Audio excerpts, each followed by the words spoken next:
Bonjour à toutes et à tous et bienvenue pour cette vidéo qui forcément est nouvelle comparativement à l'ancienne vidéo. Très rapidement, souvenez-vous, je vous ai dit dans la précédente vidéo, pas celle sur Vance mais sur celle sur Trump, que j'avais trouvé lors de sa présence à la Convention nationale républicaine qu'on avait un Trump un peu différent, moins dans l'extravagance, moins dans l'assurance, moins dans la fanfaronnade, voire même certains commentateurs qui ont révélé qu'il était sous l'émotion. Et finalement, j'avais dit que certains commentateurs confirmaient bien ce que moi j'avais ressenti par rapport aux images. Et d'ailleurs, même Laurent Saïm, pour ceux qui connaissent, alors oui, certains me diront oui, c'est pas une référence. Oui, je suis tout à fait conscient que Laurent Saïm est une atlantiste. Mais c'est une journaliste qui a été suffisamment longtemps correspondante à Washington, si bien qu'elle a réussi à se construire des réseaux. Et très souvent, elle annonce ou elle nous informe d'informations que même les agences presse n'ont pas. Donc ça prouve qu'elle a quand même de bonnes sources. Et elle a été aussi de ceux qui ont bien constaté que oui, on avait là un Trump différent.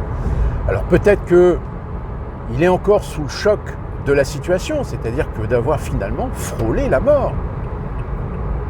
Et frôler au sens propre comme au sens figuré, parce que je pense qu'on est d'accord que, et encore je le répète, quel que soit le contexte, les circonstances, qu'on y trouve un complot, qu'on y trouve un fake, qu'on y trouve un truc organisé pour se faire valoir, etc. Le fait est, c'est que ça fonctionne, ça marche. Aujourd'hui, Donald Trump a réussi à gagner des points et voire même s'allier une grande proportion de cette Amérique religieuse, et pas que chrétienne, mais aussi juive. Là, les démocrates vont avoir du mal. Donc, voilà, juste pour, en continuité de ce que je vous avais dit, peut-être que d'ici quelques temps, il va reprendre un petit peu de la hargne, etc. Mais oui, là, on avait un Donald Trump qui semblait un petit peu assagi, on va dire. Et puis, le fait est que je vous ai parlé de Vance, son colistier, et qui n'est pas n'importe qui. Et je pense que, comme je vous l'ai dit dans ma petite vidéo de 2 minutes, je pense que ce type-là, il va y avoir des surprises. Enfin, on verra bien. On n'est pas encore au mois de novembre. Non, je voulais vous parler de ce qui est en train de se passer chez vous en France, c'est-à-dire cette gauche, enfin pas toute la gauche, mais cette gauche prétendument vainqueur des élections législatives qui est en train littéralement de péter les plombs. Alors ça pète les plombs au niveau du Front Populaire. Alors oui, ça fait 10 jours que le Front Populaire a été créé, enfin une dizaine de jours, que déjà ça ne fonctionne plus. Discorde, guerre d'ego, les LFI très clairement aujourd'hui, tout tend à démontrer que les Français ne veulent pas de LFI au gouvernement, sauf que les LFI, étant donné que c'est eux qui ont le plus de sièges dans la coalition du Front Populaire, ils estiment qu'ils ont le droit d'être au gouvernement, quitte même à avoir le candidat Premier ministre. Ils ont lâché peut-être un petit peu de lest, alors il y a eu des propositions, etc. Le seul problème, c'est que c'est des gens... il y a eu Bello, là il y a eu, je ne sais plus son nom, là, mais qui est de toute façon une capitaliste libérale, écolo, donc forcément, ça ne peut pas passer. Donc ils sont dans une impasse en fait, ils sont dans un statu quo, parce qu'en réalité, en réalité c'est ça, c'est une guerre d'ego. C'est-à-dire d'un côté, il y en a certains, comme Glucksmann, qui est conscient qu'il a plutôt intérêt à avoir un gouvernement qui représente une gauche modérée, et donc ça veut dire écarter toute présence LFI dans le gouvernement. Vous avez Roussel et Faure qui eux aussi veulent essayer de donner une image d'une gauche recomposée, modérée, mais qui ne peut pas coller avec les LFI. Nous avons les LFI qui sont sur tous les plateaux, c'est-à-dire que c'est limite si on ne les voit pas 10 fois par jour, qui sont là en train de beugler, etc. On a l'écologiste, là, Tondelier, ainsi que Rousseau qui commence à dire oui, non mais là on donne une mauvaise image, c'est un échec, etc. Bah oui, parce que voilà, c'est une guerre d'ego. C'est-à-dire qu'en réalité, vous avez, pour faire barrage au Rassemblement national, fait une coalition contre nature, mais cette coalition, aujourd'hui, la nature même des choses sont en train de reprendre le dessus. Donc c'est un bordel. Alors, vu que c'est un bordel, dans les gens de gauche, dans les gauchistes, dans la bien-pensance, là aussi ça commence aussi à péter les plombs. On a Plenel, là qui lui se sent plus pissé, balancer des trucs sur des gens. Alors là il vient de balancer que Bardella avait été invité par Hanouna dans sa maison du sud de la France. J'ai envie de dire, mais attends, Plenel, va falloir que tu te calmes un peu là. C'est quoi le prochain truc? Tu vas dire exclusif, Bardella fait cacamou? Je sais pas, est-ce qu'il se rend compte qu'il en devient ridicule de par sa véhémence, par cette haine qu'il a très clairement envers un parti qui, je le rappelle, en matière de voix, est le premier parti de France. C'est-à-dire qu'il y a une majorité de Français qui ont voté pour le Rassemblement national. Sauf que tu refuses. Comme tes consorts, tes complices, vous ne voulez pas accepter cette réalité. C'est toujours la faute de quelqu'un. Même encore aujourd'hui, on a des gens qui sont dans cet état d'esprit de dire oui, il y a 10 millions de Français qui ont voté pour le Rassemblement national. Donc ça veut dire que c'est la preuve que la France est raciste. C'est ça. Alors là, aujourd'hui, on a eu Hidalgo qui s'est baigné, enfin. De toute façon, elle n'avait pas le choix. Parce que tout le foin qu'ils ont fait, si elle ne l'avait pas fait, de toute façon, elle serait encore passée pour une conne.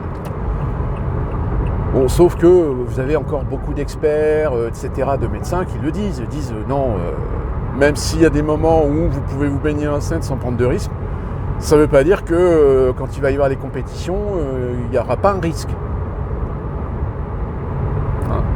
Non mais c'est du délire. Même là, la tournée des popotes avec la flamme, le concert d'Ariel Dombal, etc., c'est laid.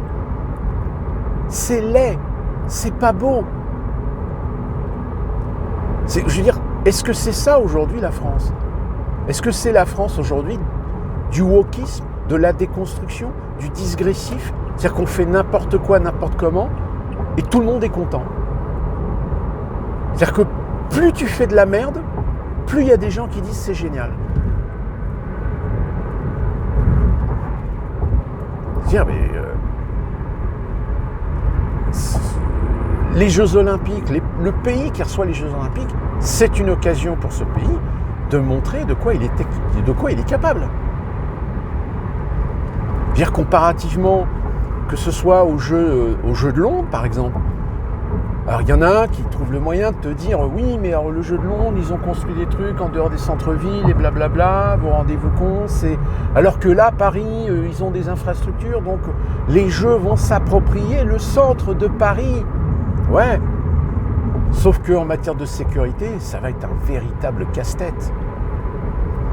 Là déjà, vous avez des commerçants qui sont sur les abords de la Seine. Très clairement, la préfecture dit non, vous fermez. Vous n'avez pas le droit d'ouvrir. C'est-à-dire qu'en fait, on privatise la Seine. Alors, je ne sais plus qui j'ai vu sur Internet,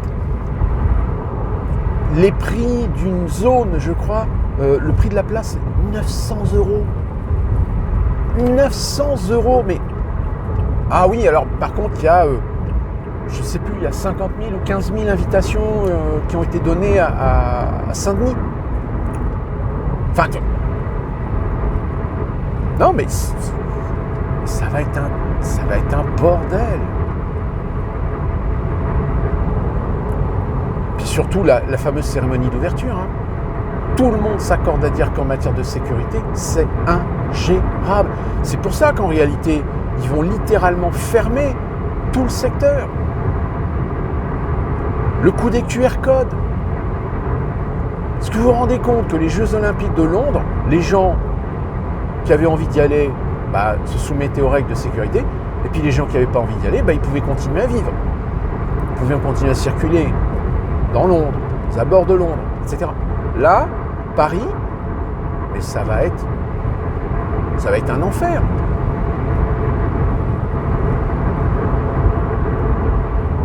Ça va être une catastrophe.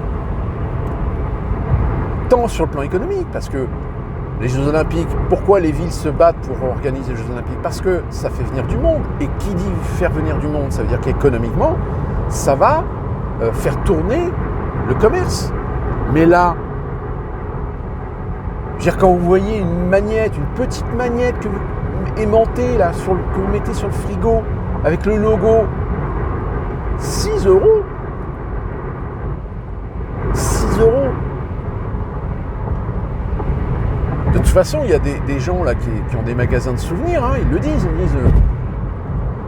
on va même pas racheter de la marchandise en plus, parce que déjà la marchandise qu'on a achetée avec les produits dérivés sous licence, ça se vend pas.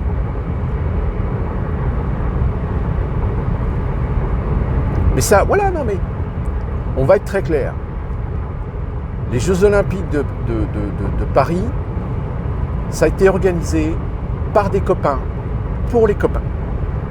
Voilà, c'est que des copinages. C'est-à-dire que même le copain qui fait de la merde, je sais plus, là sur le site de vente des produits dérivés, il y a des t-shirts avec des logos, mais les logos sont à chier. De toute façon, même les mascottes, elles ressemblent à quoi? Elles ressemblent à rien. Elles ressemblent à ce qu'on a, vous savez, le petit personnage, l'emoji pou. Vous savez, en fait, c'est une crotte. Ça ressemble à une crotte.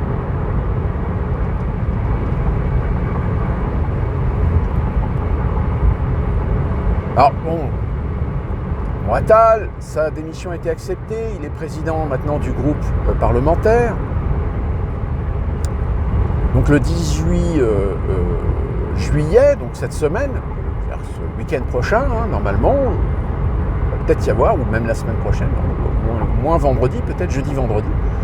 Là, Macron, il va être obligé, à un moment donné, de choisir. Donc je pense qu'à peut-être à la fin de la semaine, on va avoir la surprise qui va être le Premier ministre du nouveau gouvernement, etc.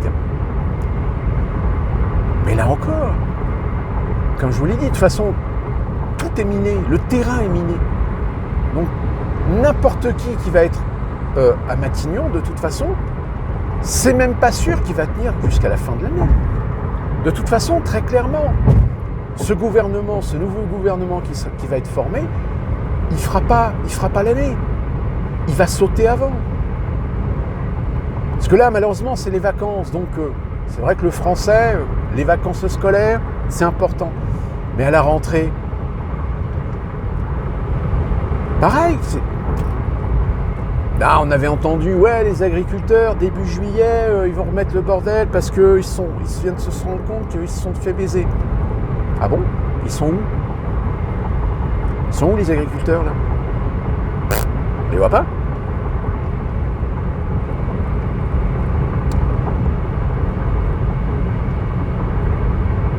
Et donc, pareil, Ruffin. Alors Ruffin, il est en train de s'en prendre plein la gueule. Il a osé quitter les filles, osé dire qu'avec Mélenchon, il avait des désaccords. Le traître. Alors vous en avez sur les réseaux sociaux qui commencent à traiter Ruffin d'islamophobe, de transphobe, d'homophobe. Pourquoi ? Parce que Ruffin n'est pas pour la GPA. Ben, il a raison, parce que c'est comme la PMA. C'est pas une question d'éthique, idéologique. Non, c'est parce que derrière, il y a du business. Parce que derrière, c'est du marché. C'est pas pour rendre heureux des couples d'avoir un enfant. Non. C'est parce que derrière, il y a des histoires de pognon. Je peux vous dire qu'aux États-Unis, surtout en Californie, il y a des scandales. Il y a des scandales d'achat par des sociétés de... comment dire ? Pour... ah mince, j'ai oublié le nom. Femmes porteuses. Il y a du business pour payer des femmes porteuses au Mexique, en Honduras. Bah oui, parce que bon, vous payez 1 000 $ une femme pour mettre enceinte un bébé, pour avoir un bébé, et le bébé ensuite vous le vendez à des couples d'homosexuels. C'est un business. En plus de ça qu'en Californie, c'est un des États qui pratique l'eugénisme.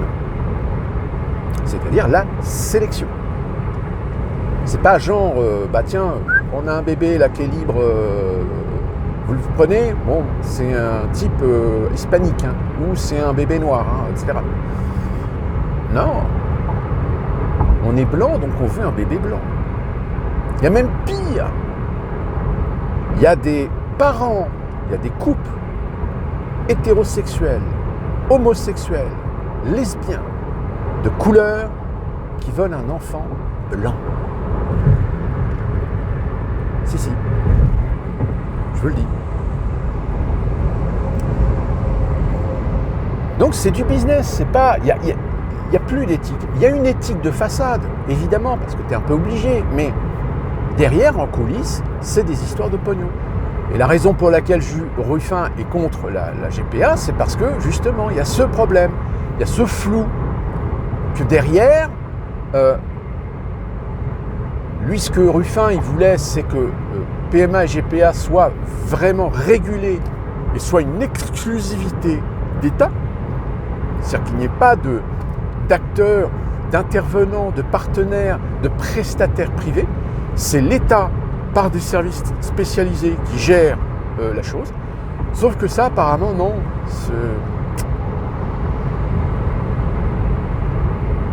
Même dans les rangs gauchistes, qui est toujours prompt à être anticapitaliste, etc. Ah non, ça passait pas. Donc du coup, vu que là, il a quitté LFI, bah ça y est, alors là, il s'en prend plein la gueule. Mais voilà, on a les influenceurs. Vous savez, je ne sais pas si vous en avez entendu parler, vous avez des influenceurs qui se sont mouillés, qui ont mouillé leur slip. Tellement mouillé leur slip que ceux qui ont voulu rester neutres se sont fait un petit peu allumer la gueule. Vous avez par exemple le premier youtubeur de France qui est Thibaut Inchep. Tout le monde a commencé à dire, enfin tout le monde, beaucoup ont commencé à dire que de toute façon, cherchez pas, ce mec-là, il vote RN. Bon, au bout d'un moment, une fois que l'élection était terminée, il a dit non, moi j'ai pas voté RN, j'ai voté Ensemble, parti macroniste. Mais attention, j'ai aucun compte à rendre à qui que ce soit. Je suis dans un pays libre, j'ai un esprit libre, j'ai une liberté d'opinion, de pensée et de choix. Donc j'ai le droit de voter pour qui je veux.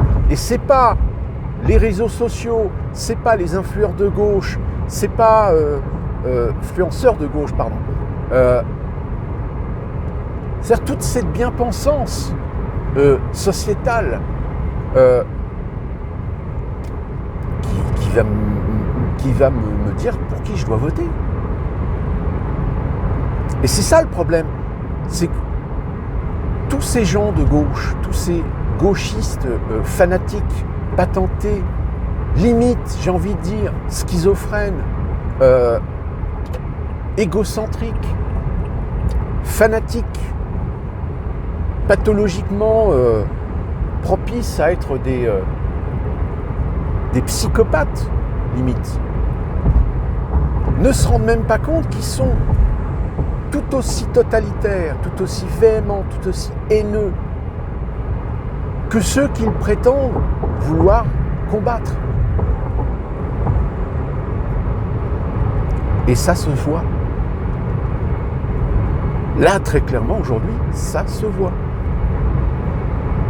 Là, vous avez actuellement des pétitions qui tournent pour demander à l'Arcom de ne pas renouveler la licence, je sais pas, non, ça ne peut pas passer une licence, mais le droit de diffuser sur la chaîne de TNT. Donc CNews et C8, vous comprenez, c'est des chaînes d'extrême droite, donc non, ils n'ont pas le droit de citer. Mais attendez, où est le pluralisme ? Où est la diversité d'opinions là-dedans ? Vous qui vous prétendez vouloir défendre la démocratie. La démocratie, je rappelle, c'est la liberté des idées. Or là, vous êtes en train d'être des gens qui veulent censurer. C'est-à-dire que vous avez cette forme de totalitarisme idéologique où vous n'autorisez uniquement que les médias qui pensent comme vous. Alors je suis désolé, mais ce qui a été fait contre CNews, les commissions parlementaires avec les interventions des députés LFI, je veux dire, c'était lunaire. C'était tellement lunaire que c'était tellement flagrant que de toute façon, ils veulent flinguer CNews et C8. Mais ces gens-là, j'ai envie de leur dire, mais attendez.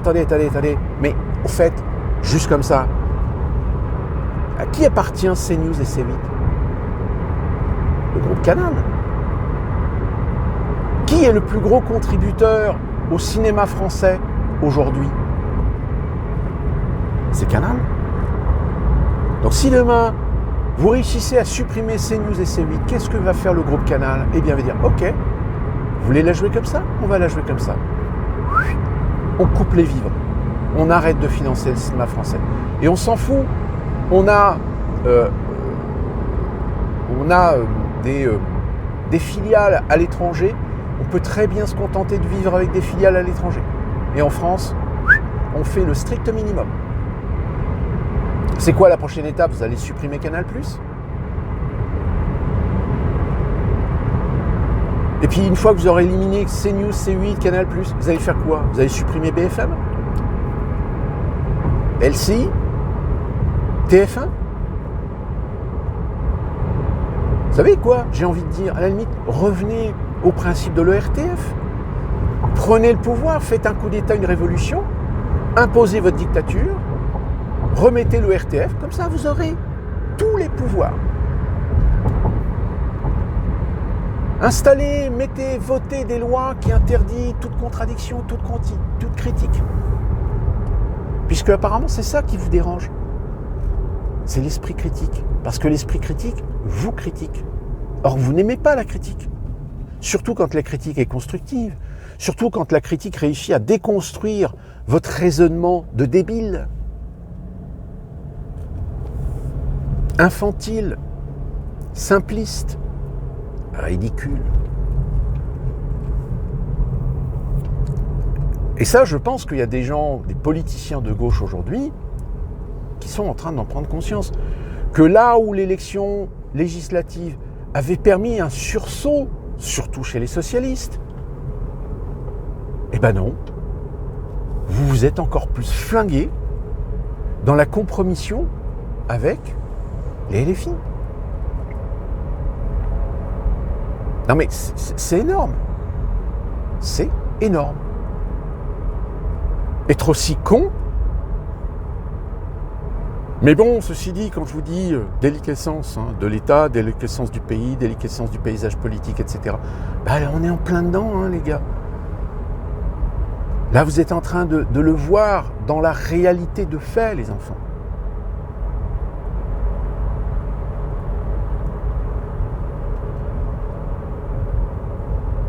Je suis vraiment désolé. Si vous regardez cette vidéo, vous vous sentez de gauche. mais que vous ne vous reconnaissez plus dans ce paysage politique de gauche. Je suis vraiment désolé pour vous. Et j'ai envie de dire, peut-être parce que le système politique français aurait peut-être besoin de son Donald Trump pour remettre les pendules à l'heure. Non ?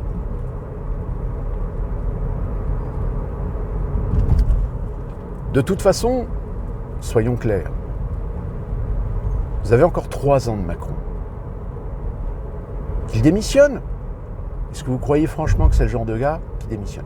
La seule chose qui pourrait, en effet, le faire démissionner, c'est s'il a une opportunité de prendre la place de Van der Leyen en cas de réforme constitutionnelle de l'Union européenne. Mais on en est encore loin.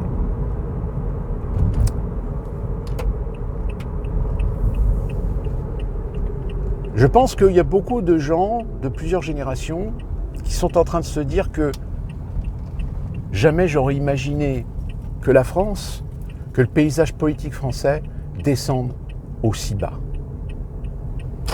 s'effondre. Et encore, j'ai envie de dire, peut-être que vous n'avez pas encore atteint le fond du trou. Mais ça peut aussi très mal finir. Et ça fera peut-être l'objet encore de plusieurs vidéos. Donc d'ici là qu'on se retrouve, n'hésitez pas, commentaires, parce que c'est ce qui fait agiter les petits algorithmes YouTube. Et nous, on se retrouve très prochainement pour une nouvelle vidéo.